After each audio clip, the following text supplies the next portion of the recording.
Hello everyone, स्वागत करती हूँ आप सभी का आज के बहुत इंपॉर्टेंट सेशन में। आज इस वीडियो में हम कवर करने वाले हैं अगेन प्रीवियस ईयर पेपर को। और ये जो पेपर है ये है 2021 का आपका रीट का एग्जाम।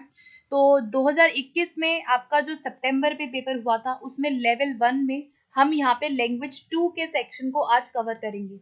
तो जैसा कि आपको पता है कि कल मैंने 2017 का पेपर आप लोगों से डिस्कस किया एंड आज का जो पेपर है ये 2021 लास्ट ईयर का पेपर है। तो आप लोगों के लिए इम्पॉर्टेंट हो जाता है ये पेपर, बिकॉज ऐसा ही पैटर्न जो है आपको एग्जाम में देखने को जरूर मिलेगा। और यहाँ पर जितने 30 क्वेश्चन पूछे गए थे इनको हम एनालिसिस करेंगे और इनको हम देखेंगे कि किस तरह के क्वेश्चन आपके पेपर में कहाँ से क्वेश्चन जो है वो किस प्रकार से पूछे गए थे। तो चलिए फिर सेशन की शुरुआत करते हैं। एंड आप टेलीग्राम ग्रुप से जरूर जुड़िएगा, मैं वहाँ पे नोट्स एंड पीडीएफ को शेयर करती हूँ। तो यहाँ पर सबसे पहले एक पोएम छोटा सा पूछा गया था, बहुत ही शॉर्ट सा, और इस क्वेश्चन में आपसे राइम स्कीम पूछा गया है। तो राइम स्कीम का सिंपल सा है कि आप लास्ट वाले वर्ड्स को देखिए, ठीक है। तो यहाँ पे वुड, बोथ, कुड, तो वुड हो जाएगा ए, बोथ हो जाएगा बी, तो अलग है। वुड और कुड ये दोनों सेम है, तो ए बी ए। और ग्रोथ, तो ग्रोथ जो है वो आप देखेंगे कि वुड से, बोथ से और कुड से, तीनों से अलग है, तो इसका डी होगा। तो ए बी ए डी, तो ए बी ए डी किसी भी ऑप्शन में नहीं है, इसीलिए इस क्वेश्चन में क्या दिया गया था, बोनस अंक दिए गए थे। तो ये क्वेश्चन जो है देखा जाए तो गलत है, इसके ऑप्शन जो है वो रॉन्ग थे। तो यहाँ पर बोनस दिया गया, सही राइम स्कीम इसकी होनी चाहिए A B A D, because जो ग्रोथ है वो बाकियों से किसी भी वर्ड से मेल नहीं खाता है। तो इस प्रकार से हम क्या करते हैं, राइम स्कीम निर्धारित करते हैं। नेक्स्ट क्वेश्चन देखते हैं। अगला प्रश्न आपसे पूछा गया है, dash I dash give him an answer if he had asked me.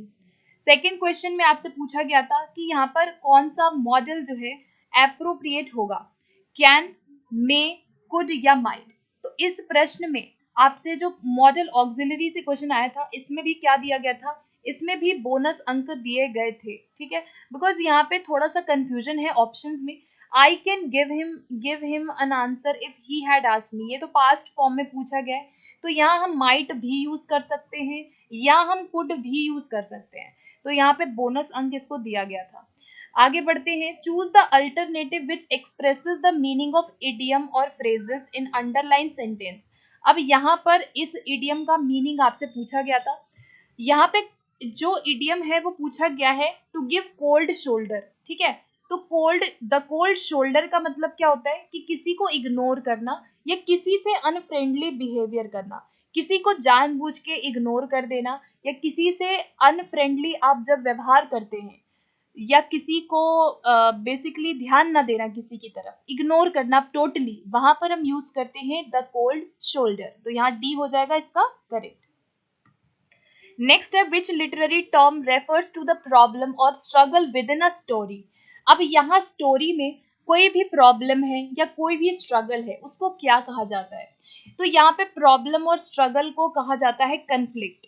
Conflict जो है वो कैरेक्टर्स के बीच में होता है ज्यादातर। जो कैरेक्टर है, दो कैरेक्टर है या दो से ज्यादा कैरेक्टर है उनके बीच में कन्फ्लिक्ट होता है, जैसे प्रोटैगनिस्ट जो मेन कैरेक्टर है और जो एंटागनिस्ट है, इन दोनों के बीच में कंफ्लिक्ट हो सकता है।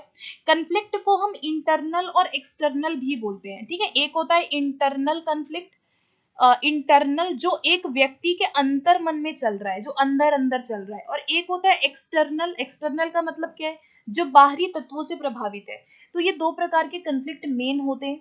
बाकी ड्रामा आपको पता है ड्रान वर्ड से आया है, और टू डू और टू एक्शन होता है जिसको परफॉर्म किया जाता है इन फ्रंट ऑफ ऑडियंस। और यहाँ पर जो क्लाइमैक्स है वो क्या होता है, जो एक एक्सट्रीम पॉइंट होता है किसी भी ड्रामा स्ट्रक्चर में, क्लाइमैक्स आता है, ठीक है, जहाँ पर जो भी प्रॉब्लम है, जो टेंशन है वो रीच पर है, तो उसे हम क्लाइमैक्स कहते हैं, ठीक है। तो यहाँ पे आपसे प्रॉब्लम और स्ट्रगल पूछा गया है तो कंफ्लिक्ट आंसर इसका होगा। आगे है, a form of drama that is intended to amuse and that ends happily. अब दो यहाँ पे आपके कीवर्ड इस क्वेश्चन में पूछे गए थे। एक तो अम्यूज हो गया, अम्यूज का मतलब क्या है कि टू एंटरटेन, किसी को एंटरटेन करना, या जो मनोरंजक है, जो आनंददायक है, जो अच्छा है, अम्यूज है। और जो हैप्पीली खत्म हो रहा है तो इसे हम कॉमेडी कहते हैं। ड्रामा के बहुत सारे टाइप होते हैं जिसमें से पहला कॉमेडी। ट्रेजेडी होता है, ट्रेजेडी मतलब कोई भयानक, कोई भयावह, कोई भयानक है, कहाँ अंत जो है वो बहुत बेकार है। ठीक है, बायोग्राफी क्या होती है, किसी पर्सन की खुद जो लिखी गई है, किसी पर्सन के द्वारा, किसी दूसरे के द्वारा लिखा गया। ठीक है, बायोग्राफी, जैसे मैं किसी दूसरे के जीवन पे लिखूं तो वो बायोग्राफी हो गई।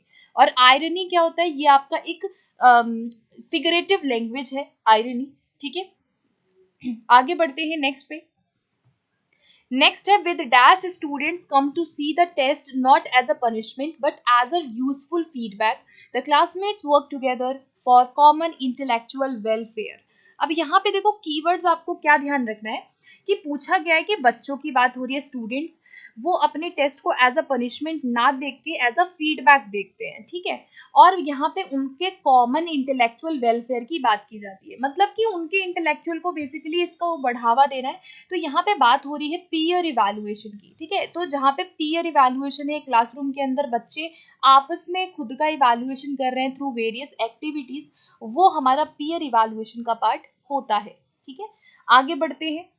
नेक्स्ट क्वेश्चन था कि what do you think about the two candidates in this election, this is an example of.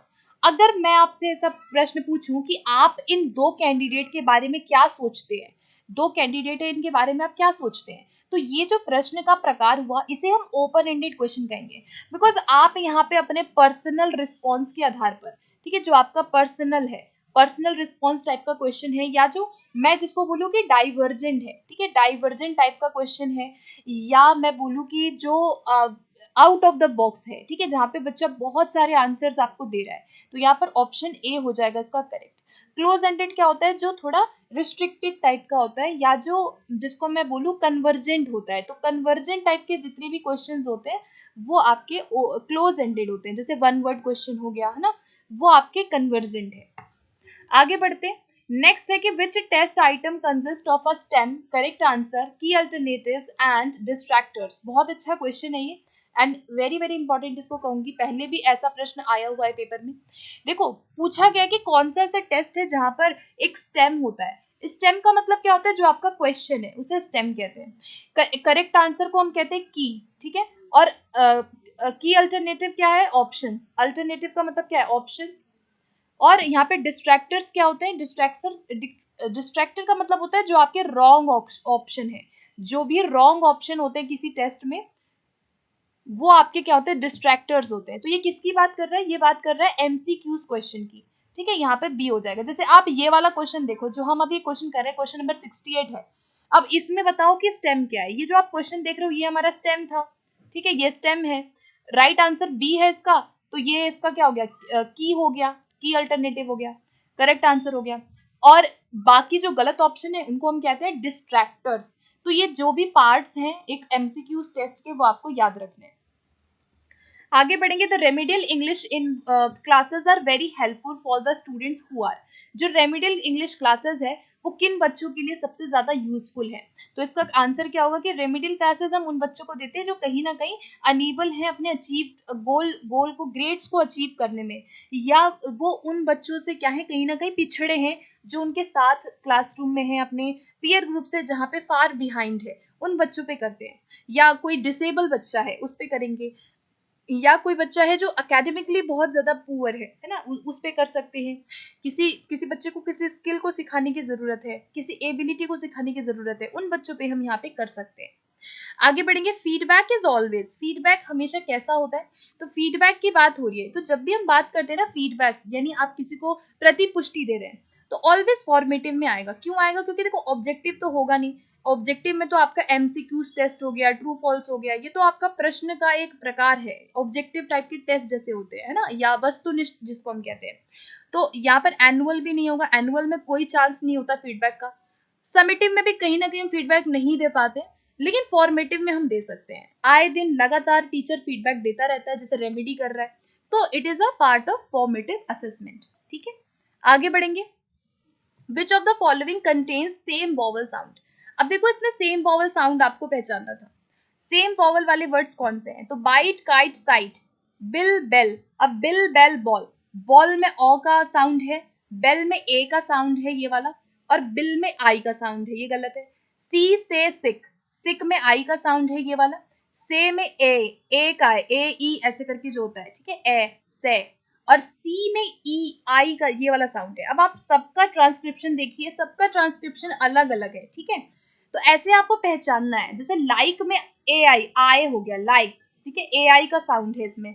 Look में ये ऊ वाला, ठीक है, छोटा ऊ। और लक, लक में अ का साउंड है यहाँ पे, ठीक है, तो लक में ये वाला आएगा। तो यहाँ पे बाइट, काइट, साइट, आए, आए का साउंड है सब में, ठीक है। तो यहाँ पर क्या आएगा, ऑप्शन नंबर ए इसका करेक्ट होगा, ठीक है। आगे बढ़ते हैं नेक्स्ट क्वेश्चन पे। नेक्स्ट है communicative approach in teaching of English has been practicised and. अब देखो ये क्वेश्चन जो है थोड़ा सा इसको मैं कॉम्प्लिकेटेड क्वेश्चन की कैटेगरी में रखूंगी, बिकॉज बहुत ज्यादा इस क्वेश्चन पे कंट्रोवर्सी अभी भी जारी है, बट हम उस ऑप्शन के साथ जाएंगे। अनफॉर्चुनेटली जो बोर्ड ने राइट माना है, तो बोर्ड ने इसको वैसे तो माना है China and Japan, but I am not agree, क्योंकि इसको ब्रिटेन और फ्रांस में किया गया था डेवलप। और काफी सारे आप ऑथेंटिक किताबें देखेंगे, वहां पे आपको ब्रिटेन ब्रिटेन पहले दिखेगा, फ्रांस पहले दिखेगा, बाद में चाइना जापान दिखेगा, ठीक है। तो यहाँ पे लेकिन मैं ऑथेंटिक आंसर के साथ ही जाऊंगी, फॉर जो आपका ऑफिशियल आंसर है उसमें चाइना और जापान को राइट माना गया है। अदरवाइज मैं फिर भी सहमत तो ब्रिटेन से ही रहूंगी, फिर भी फ्रांस एंड ब्रिटेन आपको स्टैंडर्ड बुक्स जो है उसमें आपको मिलेगा, ठीक है। आगे बढ़ते हैं। Which one is a challenge. अब देखो यहाँ पे आपसे ना चैलेंज पूछा गया था, तो इसको काफी लोगों ने रॉन्ग किया था इस क्वेश्चन को, बिकॉज मे बी क्वेश्चन को समझने में डिफिकल्टी हुई होगी। तो देखो आपको समझना है कि इसमें से कौन सा प्रॉब्लम हो सकता है। तो प्रॉब्लम क्या है, रीजनेबल टाइम मैनेजमेंट आप कर रहे हो, ये तो प्रॉब्लम नहीं है। गुड लेसन प्रिपरेशन, अच्छा टीचिंग स्टाइल, ये कोई प्रॉब्लम नहीं है। प्रॉब्लम है कि जब टीचिंग स्टाइल ही इंटरेस्टेड ना हो, तो बच्चों के लिए क्या हो सकता है, चैलेंज हो सकता है ना, कि उनकी क्लास में जो टीचर पढ़ा रहा है उसका स्टाइल ही बहुत ज्यादा इंटरेस्टिंग नहीं है। So it can be a challenge, okay. आगे बढ़ेंगे। Excessive use of mother tongue. अगर बहुत ज्यादा मदर टंग को यूज किया जाए तो क्या होगा। तो यहाँ पर देखो एक्सेसिव यूज के अकॉर्डिंग आपसे पूछा गया था, तो ऑलवेज वो चैलेंज हो जाता है। हम हमेशा कभी भी ज्यादा मदर टंग को यूज नहीं करते हैं। एक वर्ड आता है जिसमें कहा जाता है कि मदर टंग को जुडिशली यूज करना चाहिए, मतलब विवेकपूर्ण तरीका होना चाहिए मदर टंग को यूज करने का। बिकॉज कहीं ना कहीं हम टारगेट लैंग्वेज को सिखा रहे होते हैं, हम सेकेंड लैंग्वेज को टीच करते हैं, वहां पर अगर हम एक्सेसिव मदर टंग यूज करेंगे तो कहीं ना कहीं बच्चा इन दोनों को नहीं सीख पाएगा। इसीलिए इसे चैलेंज माना जाता है इंग्लिश को सीखने में, ठीक है। तो ये रीजन है। आगे बढ़ेंगे। नेक्स्ट है the teaching material should be according to the mental age, should have relevance in real life situations, the statement refers to. अब यहाँ पे कौन सा स्टेटमेंट है जो इससे रिलेटेड होगा। तो देखो कहा गया है कि जो भी आप मटेरियल पढ़ा रहे हो, मटेरियल का मतलब है कि आइटम हो सकता है, लैंग्वेज आइटम हो सकता है, ठीक है। आइटम्स जो आप चूज कर रहे हो वो किसके अकॉर्डिंग चूज कर रहे हो, एज के अकॉर्डिंग या रेलेवेंस के अकॉर्डिंग, उनके रियल सिचुएशन लाइफ से रिलेट करके। यानी कि आप यहाँ सिलेक्ट करना चाहते हैं, जैसे आपको जो भी पढ़ाना है ना, तो आप ध्यान रखोगे। पहली बात, हैबिट का यहाँ पे कोई काम नहीं है। हम यहाँ पे सिलेक्ट कर रहे हैं कि अच्छा मैं जो पढ़ाऊंगी वो जैसे मान लो मैं ये टेस्ट लेके आई, तो यहाँ पे क्या है, मैंने सिलेक्शन का ध्यान रखा ना कि मुझे रीट एस्पिरेंट्स के लिए लाना है, या मेरा रेलेवेंस है कि मैं रीट एस्पिरेंट्स को ये वीडियो दिखाऊं दूं, या मैं आपके लेवल पेपर के अकॉर्डिंग ही क्वेश्चंस लाऊं। तो ये क्या है कि एक सिलेक्शन का प्रिंसिपल हम ध्यान रख रहे हैं, ठीक है। बाकी ग्रेडेशन का मतलब क्या होता है कि किसी भी मैटर को क्या करना, सिंप्लीफाई करना, ठीक है। किसी भी मैटर को सिंप्लीफाई करना, सरल बनाना ग्रेडेशन का पार्ट होता है। और कंट्रोल्ड वोकैबुलरी क्या है, जहाँ पे आप शब्दों को सिखाते हो, है ना, वो कंट्रोल्ड है। जैसे ड्रिल करवा दिया, बार बार प्रैक्टिस करवा दी। और सिलेक्शन क्या होता है, चूज करना, ठीक है। पर्टिकुलर क्लास के लिए जब आप किसी चीज को चुनते हैं वो आपका सिलेक्शन है कि क्या पढ़ाना है, व्हाट टू टीच, ओके। आगे बढ़ेंगे। अब आपसे एक पैसेज पूछा गया था इस पेपर में, तो आइए देखते हैं इस पैसेज में कैसे कैसे क्वेश्चन आए हुए थे। तो यहाँ पर एक पैसेज पूछा गया, मैं पूरा पैसेज नहीं पढ़ूंगी गाइज, आप चाहे तो वीडियो पॉज करके पैसेज को पढ़िए और खुद से आंसर्स को जरूर लगाइए, ठीक है। मैं सीधा डायरेक्टली आंसर पे चलती हूँ। 76 क्वेश्चन देखो क्या पूछा गया था कि a student of calorie learns dash philosophy dash attack and self defence. अब देखो पैसेज पढ़ने की भी कोई जरूरत नहीं है, बिकॉज ये आपका लिंकिंग वर्ड से क्वेश्चन पूछा गया, लिंकिंग डिवाइसेस का क्वेश्चन है और वेरी वेरी इजी है। नाइदर नॉर क्या होता है कि ना तो ये ना तो वो, नाइदर नॉर। ईदर और होता है या तो, ठीक है, जैसे या तो ये या तो वो। एज का मतलब क्या है, एज जब हम एक ही चीज को कहते हैं, ठीक है, तो यहाँ देखो क्या होगा, नॉट ओनली बट ऑल्सो, ठीक है, सी हो जाएगा कि ना ही बट, नॉट ओनली का मतलब है कि a student of Kalari learns not only philosophy, ना कि वो फिलोसफी पढ़ता है, बल्कि but also attacks and self defence, उसने सेल्फ डिफेंस भी सीखा है, साथ के साथ फिलोसफी भी उसको आती है। तो यहाँ सही क्या बनेगा, ऑप्शन सी बनेगा, not only but also. Okay, आगे बढ़ेंगे। नेक्स्ट है Kalaripayattu belongs to India dash karate belongs to Japan. अब आपको सारे वर्ड्स को यहाँ पुट करके रख रहा है, दैट आएगा, इफ आएगा, वेरेज आएगा या व्हेन आएगा। तो बहुत आसान है यहाँ पर, अगर हम पढ़ के भी देखें तो वेयर एज का यूज कर रहे हैं। वेयर एज का मतलब क्या है कि आप कंट्रास्ट बता रहे हो, है ना, आप दोनों के अंदर कंट्रास्ट बता रहे हो कि जो कैलरीपत जो आर्ट है वो इंडिया से बिलोंग करता है, जबकि या बल्कि जबकि जो जो वो है कराटे है वो जापान से बिलोंग करते हैं। तो यहाँ हम वेयर एज का यूज कर रहे हैं, हम दो चीजों में कंपैरिजन कर रहे हैं कहीं ना कहीं, है ना, बता रहे, कंट्रास्ट दिखा रहे हैं। आगे बढ़ेंगे। Some people still dash of Kalari's heavenly origin. अब यहाँ पर सम पीपल यूज हुआ है। अब ये क्वेश्चन आपका कहाँ से आया है, ये क्वेश्चन आपका आया है सब्जेक्ट वर्ब एग्रीमेंट, ठीक है, सब्जेक्ट वर्ब एग्रीमेंट से हम इसको मान सकते हैं, बिकॉज यहाँ सम पीपल पूछा गया है, कुछ लोग। तो पीपल क्या है आपका, पीपल जैसे अगर आ जाए कैटल, ठीक है, कैटल आ जाए, पीपल आ जाए, या आ जाए पुलिस आ जाए, इस तरह के वर्ड्स अगर आते हैं, यहाँ पे ऑलवेज इनको हम प्लूरल में यूज करते हैं। तो पीपल के साथ ऑलवेज प्लूरल वर्ब आएगी। प्लूरल का मतलब ये नहीं है कि आप वहां पे एस लगा के आ जाओगे, नो। प्लूरल का मतलब देखो, जो एस होता है वो हम सिंगुलर के साथ लगाते हैं, जैसे जैसे ही रीड्स, वो पढ़ता है तो हम ही रीड्स लगाएंगे, ठीक है। और अगर मैं बोलूँ वी रीड, तो हम वी के साथ आर ई ए डी लगाऊंगी मैं। तो एस जो है वो सिंगुलर सेंस में हम यूज करते हैं। तो यहाँ एस ना आके क्या आएगा, ओनली क्लेम आएगा, ठीक है, पीपल क्लेम, यानी प्लूरल, प्लूरल यहाँ पे वर्ब आएगी। आगे बढ़ेंगे। नेक्स्ट है Kalari dash the oldest martial art to be in existence. तो यहाँ पे वॉज नहीं आएगा, आर भी नहीं आएगा, बिकॉज सिंगुलर है, इस आर्ट फॉर्म की बात हो रही है, तो हम यहाँ पे इज के साथ जाएंगे, ठीक है, ऑप्शन ए हो जाएगा इसका करेक्ट। नेक्स्ट क्वेश्चन पे बढ़ते हैं। नेक्स्ट है द मोस्ट सूटेबल टाइटल। अब टाइटल इस पैसेज का पूछा गया था कि सबसे सूटेबल क्या होगा, तो यहाँ पर ऑप्शन बी होगा, mother of all martial art, क्योंकि यहाँ पर एक ट्रेडिशनल मार्शल आर्ट की बात की जा रही है, ना ही यहाँ पे टेनिस, टेबल टेनिस, इनकी बात नहीं की जा रही है। नेक्स्ट है Petrarchan is one of the categories of. बहुत सिंपल सा क्वेश्चन पूछा गया था कि पेट्रार्कन जो है वो किसकी कैटेगरी है।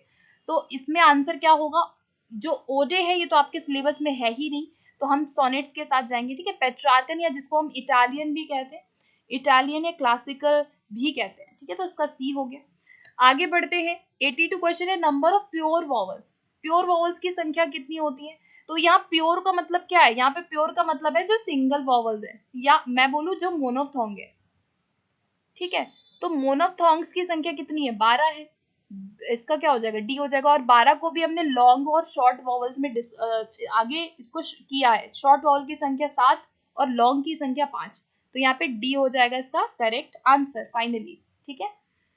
सिंगल वॉवल्स पूछेगा, मोनोफ्थोंग पूछेगा, प्योर वॉवल पूछेगा, दोनों तीनों बातें सेम है, ठीक है।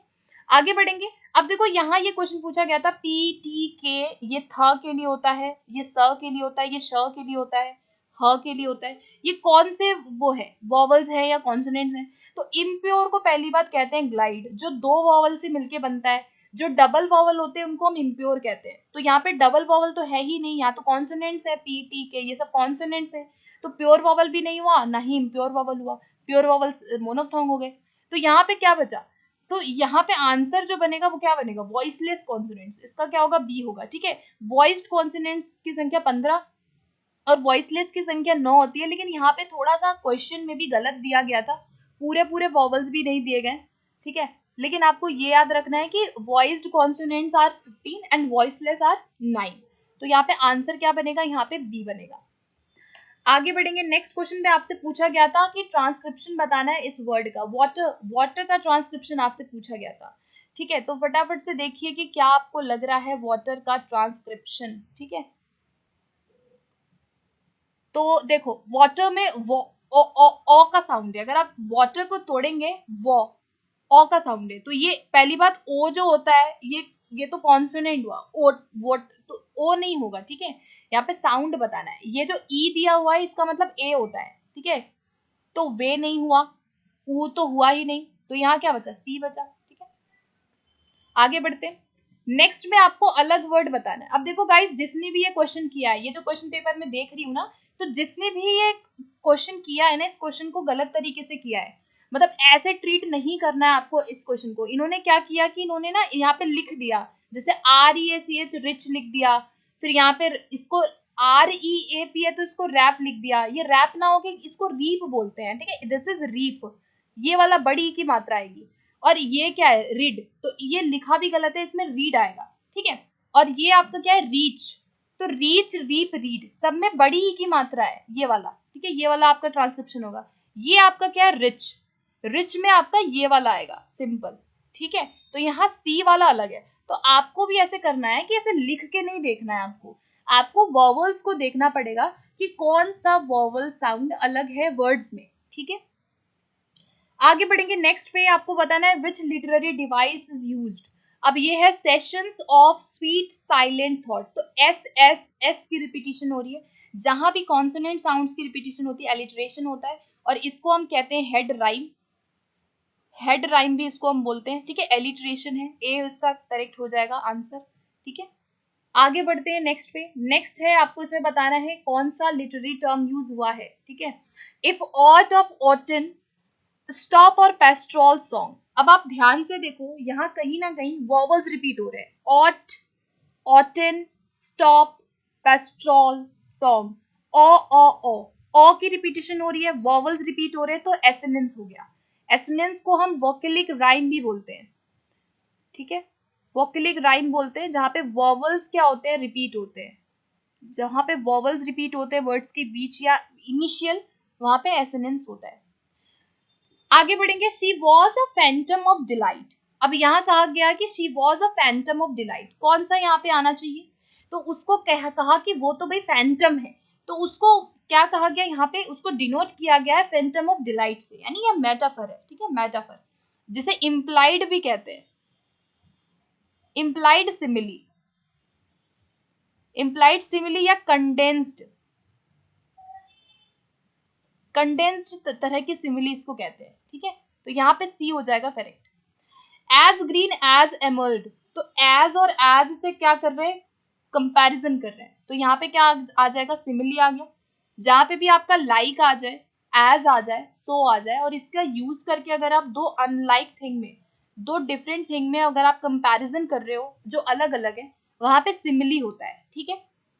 आगे बढ़ेंगे। लास्ट क्वेश्चन है हमारा, peace hath her victories no less renowned than war. अब यहाँ पे किसको पर्सोनिफाई किया है इस पूरे उसमें स्टेंजा में, तो यहाँ पे किसको पर्सोनिफिकेशन किसका किया गया, पर्सोनिफाइड क्या है, जहां पे आप ह्यूमन क्वालिटी दे देते हैं किसी भी नॉन लिविंग थिंग को या किसी भी एब्स्ट्रैक्ट थिंग को, तो पीस हैथ हर। अब पीस को क्या बोला, हर, यानी कि उसकी तुलना कर रहे हैं, सर्वनाम लगा रहे हैं यहाँ पर, है ना। तो यहाँ पे पीस को पर्सोनिफाई किया गया, उसको क्वालिटी दी गई है, तो यहाँ पे सी हो जाएगा करेक्ट, ओके। सो गाइज, यहाँ पर हमारा क्वेश्चन पेपर कंप्लीट होता है लैंग्वेज 2 का। आई होप कि इस पेपर से आपको आइडिया लगा होगा कि किस तरह के क्वेश्चन आपके आए हुए थे और कैसे आपको इनको डील करना है, एंड जो भी इंपॉर्टेंट एक्स्ट्रा चीज़ें हैं, आई होप आपको वो सब समझ में आई होंगी। अगर आपको सेशन अच्छा लगता है तो इसको लाइक करो, सेशन को ज़्यादा से ज़्यादा शेयर ज़रूर करिए सभी लोग, और इसी तरह सपोर्ट करते रहे। सब्सक्राइब करें if you are new to this channel. And mock test series अगर आपको ज्वाइन करनी है तो ज़रूर आप मॉक टेस्ट की जो भी सीरीज़ है, अभी जितने भी आपके पास रिमेनिंग डेज हैं उसमें आप मेरी टेस्ट सीरीज़ ज़रूर ज्वाइन करें, ठीक है। तो मिलते हैं फिर अगले सेशन में। Thank you so much. पहला प्रश्न आपका पूछा गया था कि जिसका एंड साउंड क्या है, डिफरेंट है, तो एंड साउंड किसका यहाँ पर डिफरेंट है, कंसेप्ट का या फिर परसेप्ट का, सेक्ट का या कंसीट का। तो यहाँ पर आपको क्या देखना है, बेसिकली आपको साउंड देखना है, ठीक है, कि किसका साउंड जो है वो बाकियों से डिफरेंट है। तो अगर हम एंड साउंड की बात करें तो कंसीट में क्या है, आपका ई आई का साउंड है, ठीक है, ए का साउंड है, तो यहाँ पर ऑप्शन डी हो जाएगा फर्स्ट का करेक्ट। सेकेंड क्वेश्चन है pick out the correct transcription of the word. अब ये एक वर्ड आपसे पूछा गया था और इसकी करेक्ट क्या पूछी गई थी, आपसे ट्रांसक्रिप्शन पूछी गई थी। सो गाइज आपके सिलेबस में ट्रांसक्रिप्शन वैसे तो इस बार मेंशन नहीं किया गया है, लेकिन अगर आप लास्ट ईयर का पेपर देखोगे तो वहां पर ट्रांसक्रिप्शन से आपके क्वेश्चन आए हुए थे। तो मेक श्योर कि आप इस बार ट्रांसक्रिप्शन के क्वेश्चन अच्छे से प्रैक्टिस जरूर करके जाएं। तो इस क्वेश्चन का जो राइट आंसर क्या होगा, इस क्वेश्चन में बेसिकली क्या दिया गया था, सभी स्टूडेंट्स को बोनस दिया गया था बिकॉज इसका कोई भी जवाब सही नहीं है, सारे ऑप्शन जो है रॉन्ग है, तो यहाँ पर हो जाएगा बोनस। ठीक है, इसका अगर मैं ट्रांसक्रिप्शन देखूं तो इसका जो ट्रांसक्रिप्शन होगा वो होगा डी जेड, उसके बाद ये अ, उसके बाद एन, उसके बाद ई आर आई और के। ये जो आप देख रहे हो ये है आपका जेनेरिक का ट्रांसक्रिप्शन। ठीक है, तो अगर आप इस वाले को देखो तो ये बिल्कुल ठीक है, लेकिन यहाँ पे अ दिया हुआ है जो कि आ के लिए होता है, तो जेनेरिक नहीं होगा, जेनरिक होगा, जेनरिक।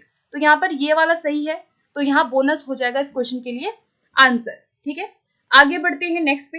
नेक्स्ट है taking into account the principles of language teaching. अब यहाँ पे आपको प्रिंसिपल से रिलेटेड क्वेश्चन बताना था। तो टीचिंग कैन बी डिफिकल्ट या फिर desired goal of teaching English language can be achieved. तो यहाँ पर राइट आंसर क्या होगा, अगर आप प्रिंसिपल्स ऑफ टीचिंग इंग्लिश को ध्यान में रखते हैं और आप कोई भी चीज पढ़ाते हैं तो वहां पर सिंपली हमारा आंसर यही होगा कि जो हमारे गोल्स हैं, जो टीचिंग के ऑब्जेक्टिव्स हैं, वो क्या हो जाएंगे, डेफिनेटली फुलफिल हो जाएंगे। So option B will be right answer. Next question क्या है, communicative approach to English language enables teachers to.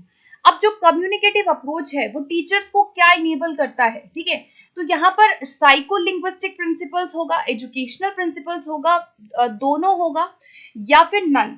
तो यहाँ पर याद रखिएगा कि हम जब भी कम्युनिकेटिव अप्रोच की बात करते हैं तो हम सभी एस्पेक्ट पे ध्यान रखेंगे। ठीक है, बेसिकली कम्युनिकेटिव अप्रोच का कंसेप्ट किसने दिया, डेल हाइमेस ने दिया, और इन्होंने 4 प्रकार की कॉम्पिटेंसी की बात की।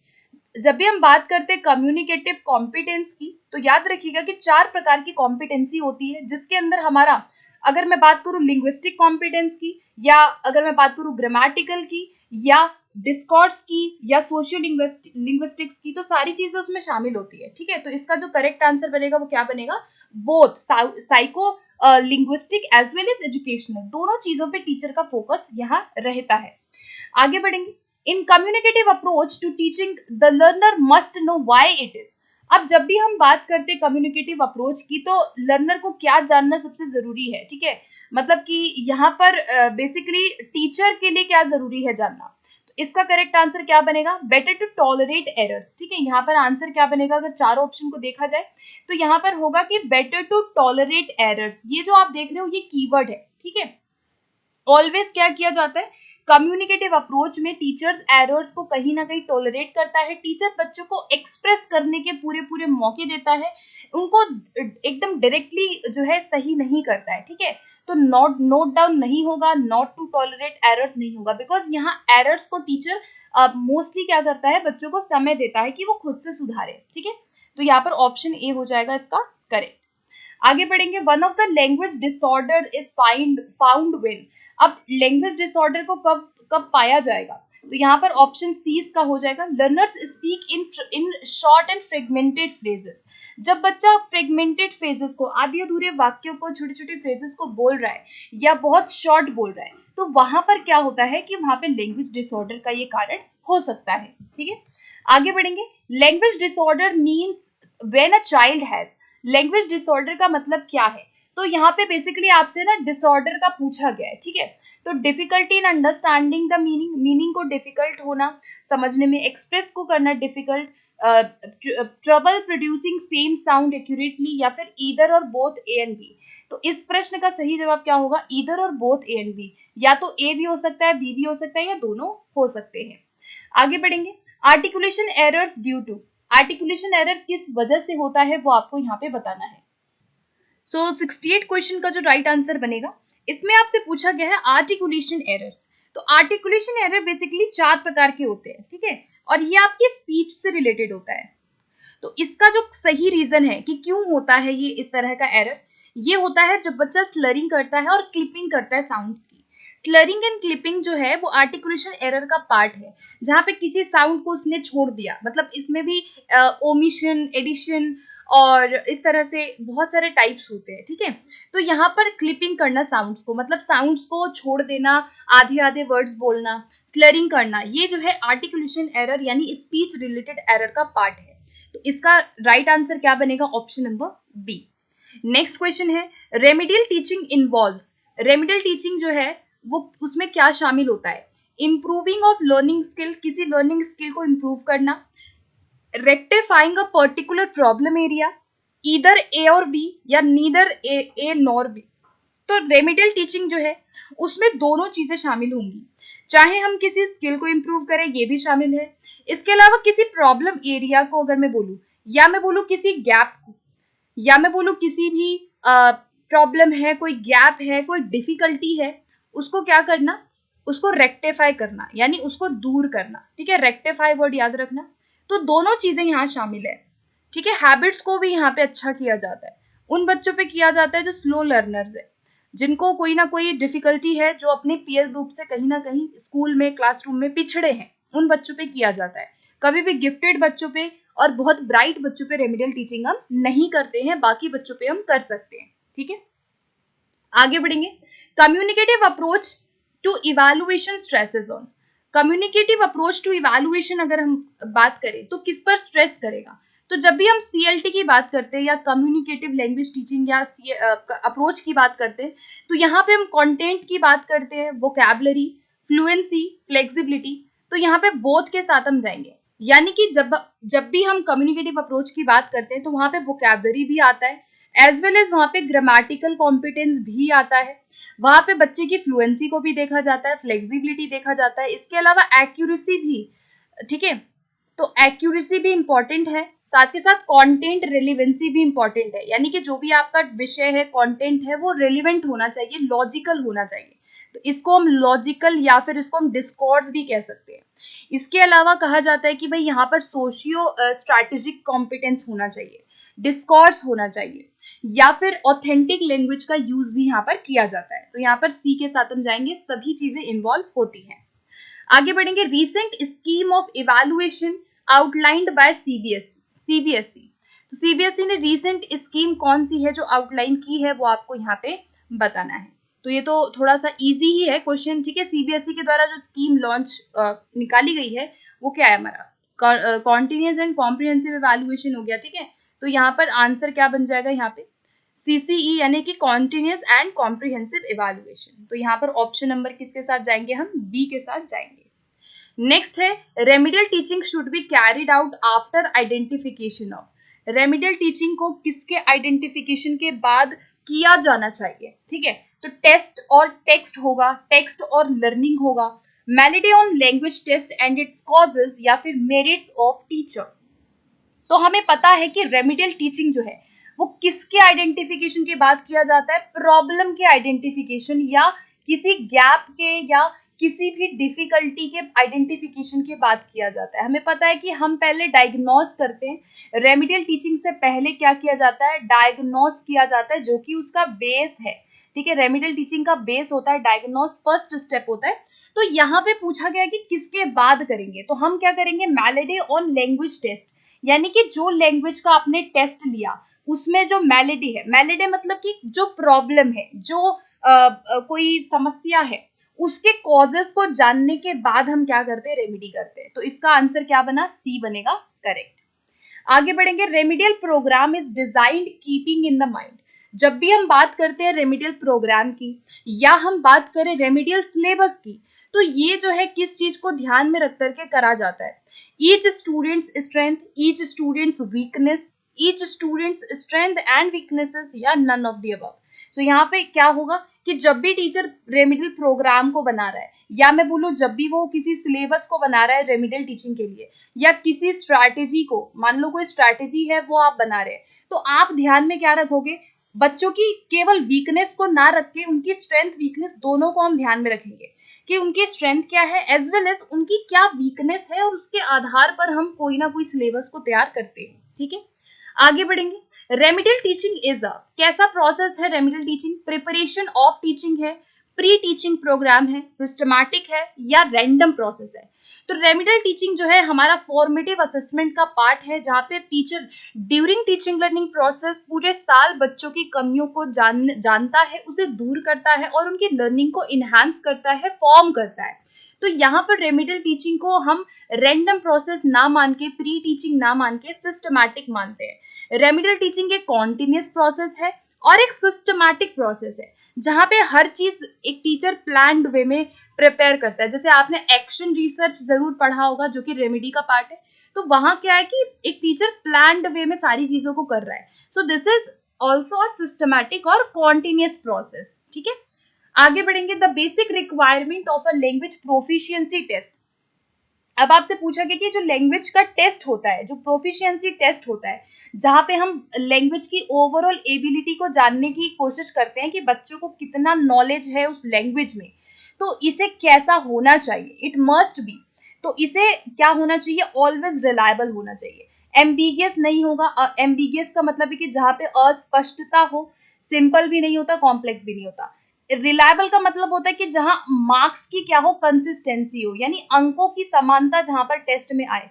तो टेस्ट ऐसा होना चाहिए जहां पर बच्चे का टेस्ट आप बार बार अगर कंडक्ट कर रहे हैं एक ग्रुप का, बार बार अलग अलग पर्सन के द्वारा, तो वहां पे मार्क्स में बहुत ज्यादा वेरिएशन नहीं होना चाहिए, उसे हम कंसिस्टेंसी कहते हैं।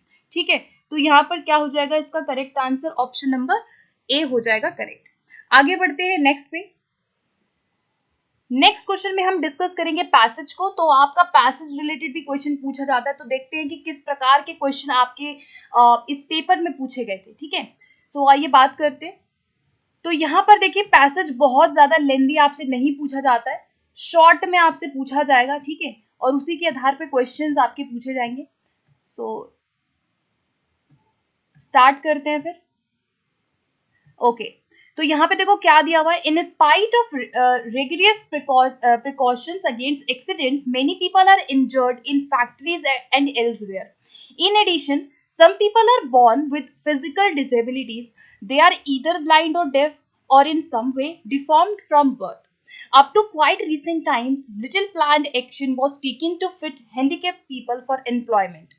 A number of charitable organizations tried to help them in cases of hardship, but few seriously held the idea that these people might still have abilities in other directions.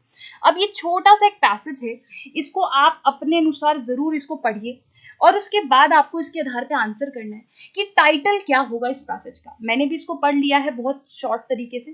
तो देखो, appropriate title क्या होना चाहिए, rehabilitation of physically challenged, यहाँ पर physical disabilities होगा, accidents होगा या प्लान्ड एक्शन होगा।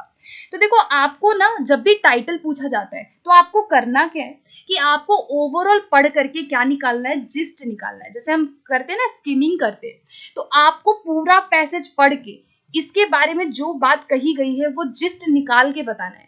तो यहाँ पे केवल प्लान्ड एक्शन की बात हम नहीं कर रहे हैं। हाँ, ये वर्ड्स यूज हुए, ये सारे वर्ड्स इस पैसेज के अंदर आए हैं, लेकिन आपको ओवरऑल जिस्ट बताना है कि किस बारे में जो एक व्यू है वो क्या है। तो व्यू क्या है कि यहाँ पर रिहैबिलिटेशन ऑफ फिजिकली चैलेंज की बात हो रही है। हमने चैरिटेबल ऑर्गेनाइजेशन की बात की है, यानी कि यहाँ उनके रिहैबिलिटेशन की बात किया जा रहा है। सो इसका ए हो जाएगा मोस्ट एप्रोप्रिएट आंसर। आगे बढ़ते हैं नेक्स्ट पे। 77 क्वेश्चन है, the above paragraph in addition indicates. अब ये जो इन एडिशन है, ये आपसे क्या पूछा गया था, ये आपसे पूछा गया है कि यहाँ पे जो इन एडिशन जो लिंकिंग डिवाइस है, यहाँ पर इन एडिशन जो यूज हुआ है, ये क्या बताता है, क्या ये किसी प्रभाव को दिखा रहा है, क्या हम पैराग्राफ में कोई प्रभाव बता रहे हैं, क्या हम किसी क्रम को बता रहे हैं, क्या हम किसी ऑप्शन को, अल्टरनेटिव का मतलब क्या है कि हम किसी चुनाव की बात कर रहे हैं कि हम कुछ चुन रहे हैं, या हम किसी एडिशन यानी कि इसके जोड़ को बता रहे हैं। तो यहाँ पे आप देखोगे इन एडिशन का मतलब है कि जोड़ते हुए इस बात को कहा गया है। ठीक है, तो यहाँ पर ऑप्शन क्या हो जाएगा, बी हो जाएगा इसका करेक्ट, उसी बात में ऐड कर दिया गया है। ठीक है, आगे है ईदर दोस चिल्ड्रन और my own son dash picked all the flowers. अब यहाँ पर ये क्वेश्चन आपका कहाँ से आया है, सब्जेक्ट वर्ब एग्रीमेंट से। ठीक है, अब देखो यहाँ पे ईदर यूज हुआ है, ईदर दोस चिल्ड्रन, और ईदर और यूज हुआ है, ठीक है।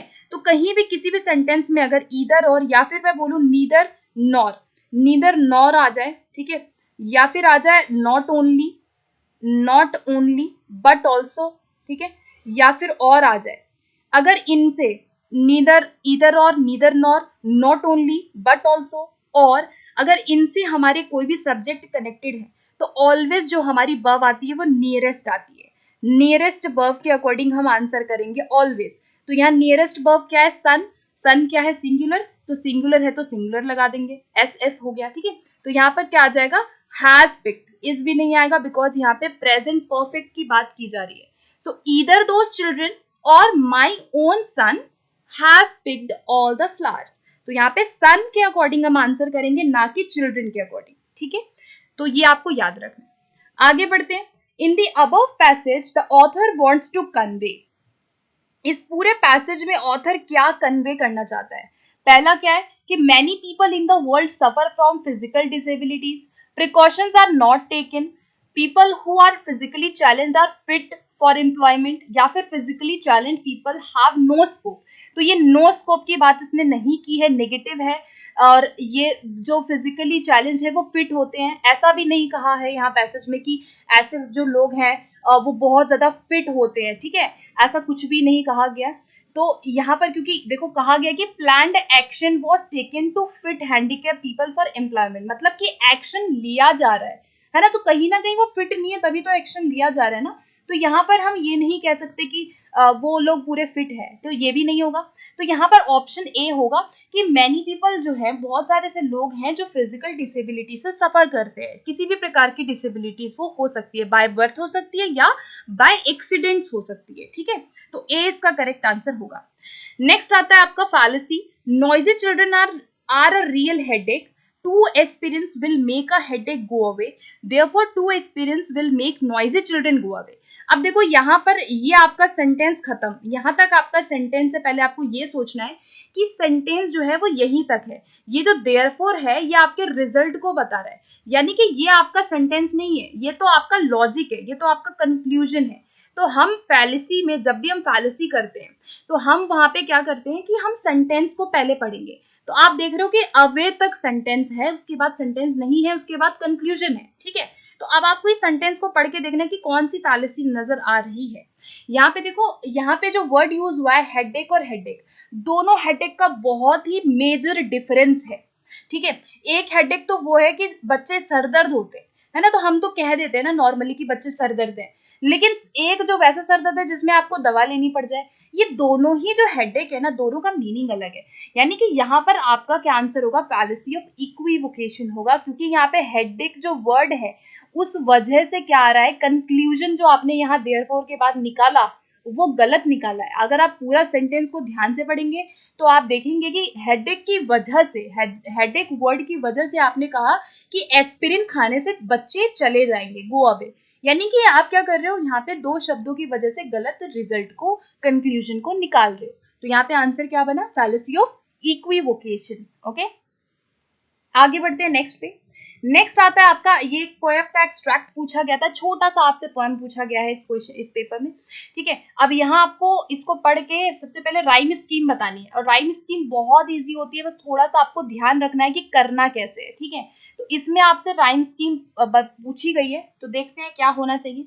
सबसे पहले आप क्या करेंगे, आप लास्ट वाले वर्ड्स को देखो, ठीक है। लास्ट वाले जो वर्ड्स खत्म हो रहे हैं, तो लास्ट वाले वर्ड जो है वो यहाँ खत्म हो रहे हैं, ठीक है। फिल या फिर यहाँ पे हो गया फिल हो गया, ब्रो हो गया, ठीक है, इल हो गया और अलाउ हो गया, ये आपका लास्ट वर्ड्स है। याद रखना, अगर ऐसे आता है लास्ट वर्ड तो ये द, अपॉन, ये लास्ट वर्ड्स नहीं है, ठीक है, ये लास्ट वर्ड्स नहीं है, लास्ट वर्ड्स है फिल।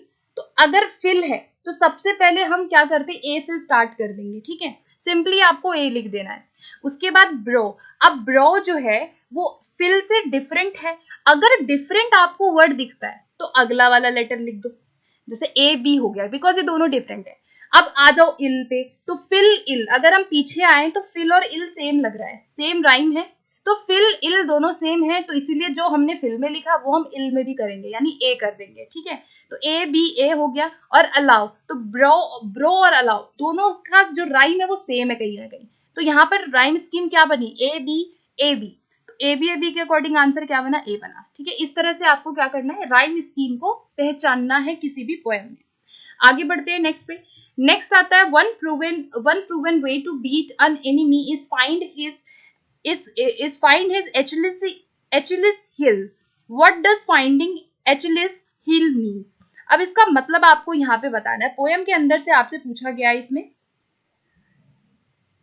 इसका जो करेक्ट आंसर होगा वो क्या होना चाहिए, चार ऑप्शन के according, emulate, strong point, week spot या सीक्रेट स्ट्रैटेजी। तो अगर आप इस पे जाओगे, अगर आप इसमें थोड़ा सा देखेंगे तो यहाँ पर इसका जो करेक्ट आंसर बनेगा वो क्या बनेगा, वीक स्पॉट। ठीक है, यहाँ पर क्या होगा, किसी व्यक्ति या किसी भी वस्तु का जो भी कमजोर एक पक्ष है ना, उसका जो एक कमजोर हिस्सा है या जो पक्ष है वो करेक्ट हो जाएगा। तो वीक स्पॉट इसका करेक्ट आंसर बनेगा। ठीक है, आगे बढ़ते हैं नेक्स्ट पे। नेक्स्ट पूछा गया the wolf with its belly stitches full of big pebbles nibbling walls sparked like black pine forest against a red sky over blue snow। अब आपको बताना है इसमें फिगर ऑफ स्पीच कौन से यूज हुए हैं। ठीक है, तो फिगर ऑफ स्पीच जो है वो आपको यहाँ पे देखना है पूरे सेंटेंस को पढ़ करके। तो यहाँ पे अगर हम ध्यान से देखें तो यहाँ पे लाइक का यूज किया गया है, यानी कि सिमिली है यहाँ पर। ठीक है, सिमिली हो गया पूरे एक्सट्रैक्ट में।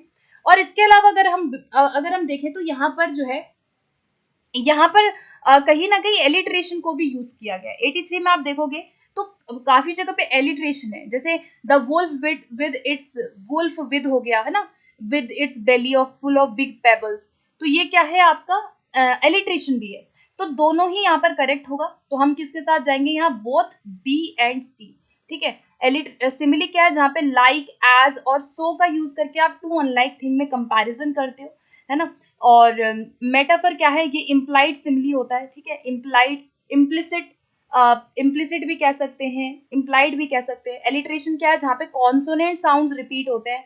और एसोनेंस क्या है, जहाँ पे वॉवल साउंड जो है वर्ड्स में रिपीट होते हैं या उनकी ध्वनि रिपीट होती है। ठीक है, तो यहाँ पर क्या होगा, right answer B and C दोनों ही करेक्ट होगा। आगे बढ़ेंगे, which one of the following is sometimes called vocalic rhyme. Vocalic rhyme किसको कहा जाता है। ठीक है, तो इसका करेक्ट आंसर क्या बनेगा, वोकलिक राइम जो है वो एसोनेंस को कहा जाता है। ठीक है, एसोनेंस जो है यहाँ पर आप देखेंगे कि यहाँ पे वॉवल साउंड्स रिपीट होते हैं ऑलवेज। तो यहाँ पे जब वॉवल साउंड्स रिपीट होते हैं तो यहाँ पर क्या होगा, इसी को वोकलिक राइम कहा जाता है। ठीक है, अगर मैं बोलूँ एलिट्रेशन, तो एलिट्रेशन को कहा जाता है हेड राइम। ठीक है, क्या कहा जाता है, हेड राइम कहा जाता है एलिट्रेशन को, जिसको टंग ट्विस्टर्स में यूज किया जाता है। ठीक है, और पर्सोनिफिकेशन क्या है, जहाँ पे आप ह्यूमन क्वालिटी दे देते हैं नॉन लिविंग थिंग को।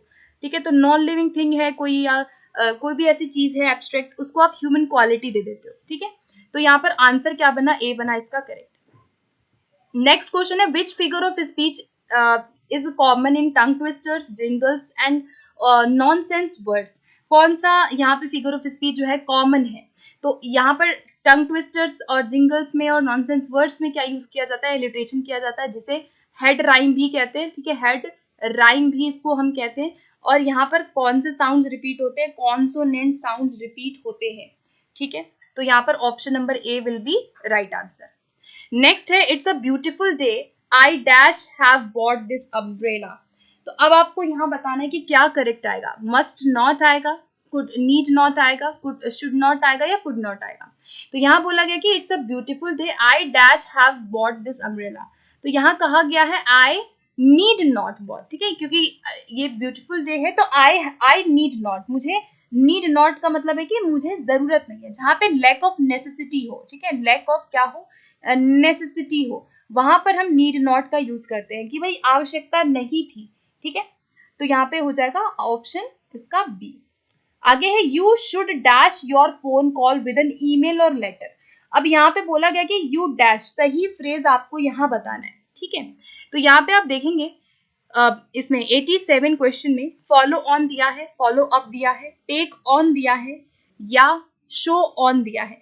तो यहाँ पर जब भी हम बात करते हैं कि फोन कॉल को या ईमेल को या लेटर को क्या करना, तो ऑलवेज हम फॉलो अप वर्ड का यूज करते हैं। तो यहाँ पर आंसर क्या बनेगा, फॉलो अप बनेगा।